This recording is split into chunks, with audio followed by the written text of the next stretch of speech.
It's 420, an unofficial holiday for many in the cannabis community, but it took on a whole new meaning this year for Missourians with the legalization of recreational marijuana.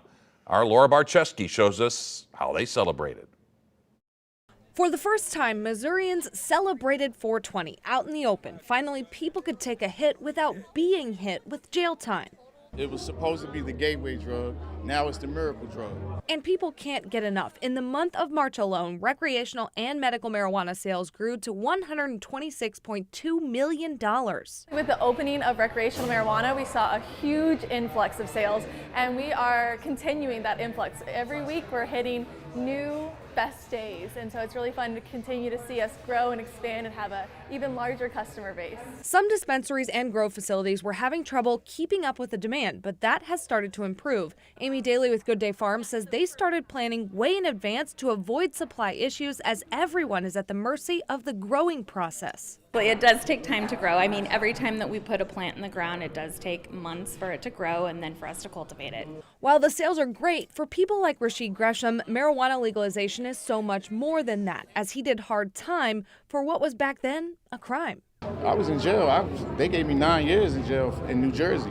So I finished all that up. I moved out here, and I've been licensed legally since 2019. I have my own brand. But unfortunately, the stigma around the smoke still lingers. I definitely think with bringing recreational to Missouri, it definitely is hoping to move those stigmas and make cannabis more mainstream. Consumers, growers, and bud tenders hope that with each 420 celebration, the stigma will become a thing of the past. We're fighting against is just a lack of education. There's been a lot of misinformation from our government for many years, and so we really use that holiday to push back and show how wonderful cannabis can be and how it can be done in a safe way.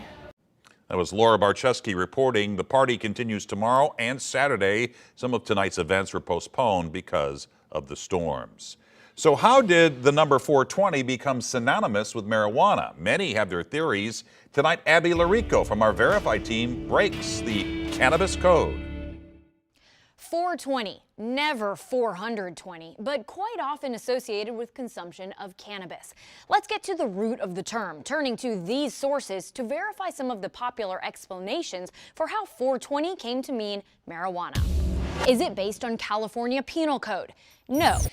Despite a common explanation that Section 420 refers to marijuana-related offenses, we looked it up. It has to do with property violations.